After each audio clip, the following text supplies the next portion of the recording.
నువ్వు దేవుని చిత్త ప్రకారమే పెళ్లి చేసుకున్నావు, వాక్యానుసారంగా పెళ్లి చేసుకున్నావు, పరిశుద్ధ వివాహమే చేసుకున్నావు.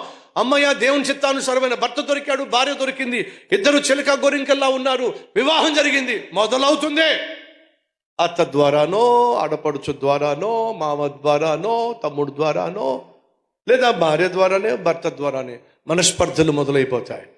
ఆత్మీయంగా జీవించవలసిన, సంతోషంగా జీవించవలసిన, సమాధానంతో కుటుంబాన్ని కట్టుకోవలసిన, సఖ్యతతో ప్రారంభించవలసిన, ప్రార్థనతో ప్రారంభించవలసిన కుటుంబ ప్రయాణం కాస్త అనేక ఒడిదుడుకులు, అనేక సమస్యలు. పెళ్ళైన తర్వాత సంతోషం లేకుండా, సుఖం లేకుండా, సఖ్యత లేకుండా, ఆనందం లేకుండా, ఇది సైతాన్ యొక్క తంత్రం. ఎలా జయించగలవు? ప్రార్థన ద్వారానే. దయచేసి గమనించండి. అగ్ని ఏం చేస్తుంది? బంగారాన్ని చెప్పండి, పరిశుద్ధపరుస్తుంది. శ్రమలు ఏం చేస్తాయో తెలుసా? మన విశ్వాసాన్ని పరిశుద్ధపరుస్తాయి, మనల్ని దేవునికి మరింత దగ్గరగా చేరుస్తాయి.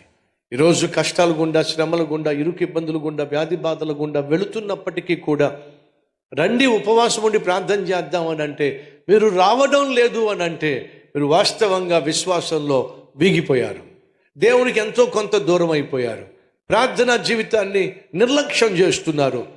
ఫలితంగా మీరు పొందుకోవలసిన ఆశీర్వాదాన్ని పోగొట్టుకుంటారు. సంగమా, దేవుడు మీ జీవితంలో తన చిత్తాన్ని నెరవేర్చాలని ఆశపడుతున్నాడు. కానీ ఆయన చిత్తం నీ జీవితంలో నెరవేరాలి అని అంటే ఖచ్చితంగా దానికి నీ పాత్ర కూడా ఉంది. ఏమిటది? దేవుని యొక్క చిత్తం నీ జీవితంలో నెరవేరకుండా సైతాను శత విధాల ప్రయత్నం చేస్తాడు. 21 రోజులో దానియేలు చేసిన ప్రార్థనకు జవాబు రాకుండా సైతాను అడ్డుకున్నాడు. దేవుడు మరొక దూతను పంపించాల్సి వచ్చింది ఆ జవాబు దానియేలు దగ్గర తీసుకెళ్ళడానికి.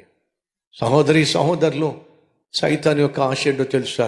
నువ్వు దేవుని దగ్గర నుంచి జవాబు పొందుకోవడం వాడికి ఇష్టం లేదు. ఒకవేళ నువ్వు జవాబు పొందుకుంటే దాన్ని అనుభవించడం కూడా వాడికి ఇష్టం లేదు. కాబట్టి శత విధాల ప్రయత్నం చేస్తాడు. కానీ వినో, దావీదు వలె దేవుణ్ణి నువ్వు ఆధారం చేసుకున్నట్లయితే, దావీదు వలె దేవుని మీదే విశ్వాసము కలిగి ఉన్నట్లయితే, శ్రమల మధ్య, కష్టాల మధ్య నీ విశ్వాసం ఏమవుతుంది? ప్రబలుతుంది, బలము పొందుకుంటుంది. దయచేసి వాస్తవాన్ని అర్థం చేసుకోవాల్సిందిగా కోరుతున్నాను. దేవుని సన్నిధికి, ప్రార్థనకు, ఆత్మీయతకు ఏమాత్రము దూరం కాకండి. ఎందుకని? మనం ఆయన చేతుల్లో ఉన్నప్పుడే దీవించబడతాం, ఆయన చేతుల ద్వారా విరక్కొట్టబడతాం, ఆయన చేతుల ద్వారానే లోకానికి ఆశీర్వాదంగా మార్పు చెందుతాం. అట్టి కృప దేవుడు నాకు ఇవ్వాలి.